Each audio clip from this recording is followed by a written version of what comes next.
Hello, সবাই কেমন আছেন? আজকে আমি রান্না করব ইলিশ মাছ দিয়ে চাল কুমড়ার এই সবজিটা। অনেকে আবার এই সবজিটার নাম জালি কুমড়াও বলে থাকেন।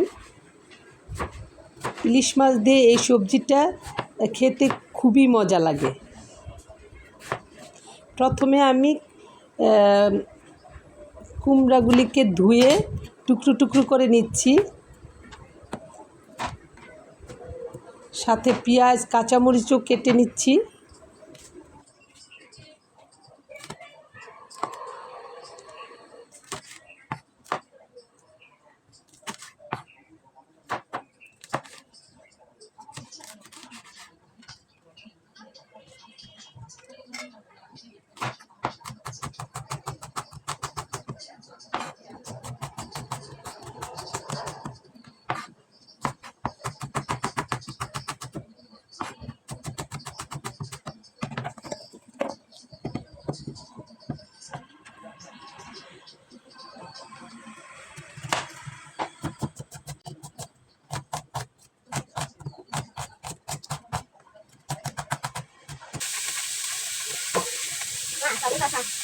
তারপর সবজিগুলোকে একটা প্যানে বসিয়ে দিয়ে হলুদ আর লবণ দিয়ে তেল দিয়ে ভেজে নেব।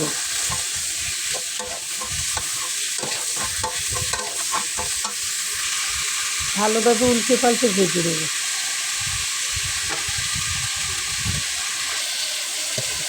আর অন্যদিকে একটা ইলিশ মাছও আমি ধুয়ে নিচ্ছি, কেটে নিচ্ছি।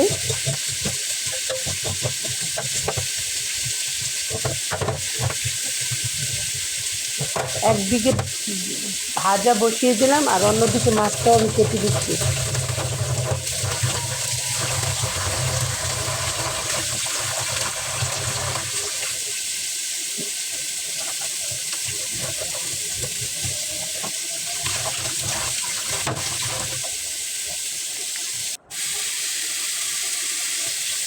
সবজিটা প্রায় ভাজা হয়ে গেছে।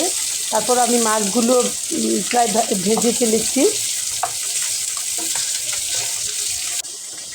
হলুদ লবণ মাখিয়ে মাছগুলি ভেজে ফেলেছি। অন্যদিকে পেঁয়াজ কুচি বাদামি করে ভেজে নিলাম। সাথে অ্যাড করে দিলাম হলুদের গুঁড়া, মরিচের গুঁড়া, লবণ, ধনিয়ার গুঁড়া, জিরার গুঁড়া। এগুলো একসাথে নেড়ে চেড়ে মিশিয়ে ভালোভাবে কষিয়ে নেব। কষানো হয়ে গেলে আমি ভাজা চাল কুমড়াগুলি কষানো মশলার উপরে দিয়ে ঢাকনা দিয়ে দেব। ভালোভাবে নেড়ে চেড়ে দিতে হবে ঢাকনা দেওয়ার আগে।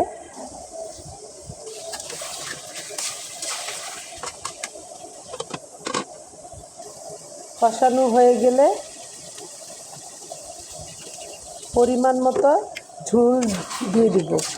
ঝোলটা আমি পরিমাণ মতোই দিব, কারণ এই তরকারি থেকে তরকারিটা ঝোলটা টানবে না।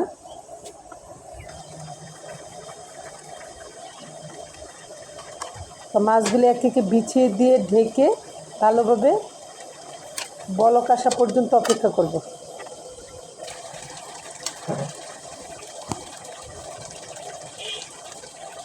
ফাইনালি আমি কাঁচামরিচ দিয়ে দিলাম।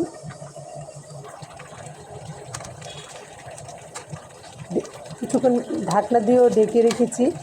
সিদ্ধ হয়ে গেছে কুমড়ার টুকরাগুলি। এই তো হয়ে গেল অসাধারণ মজাদার জালি কুমড়া রান্নাটা। সবাই খেয়ে দেখবেন রান্না করে, আশা করি ভালো লাগবে। এরকম তরকারি খেলে মানুষের রোগ প্রতিরোধ ক্ষমতা অনেক বেড়ে যায়। আমরা মাছ মাংস অনেক খাই।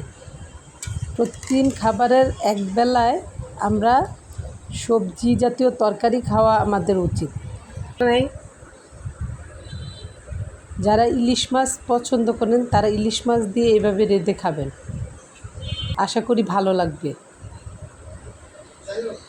হয়ে গেল আমার জালি কুমড়া দিয়ে ইলিশ মাছের তরকারিটা। সবাই ভালো থাকবেন।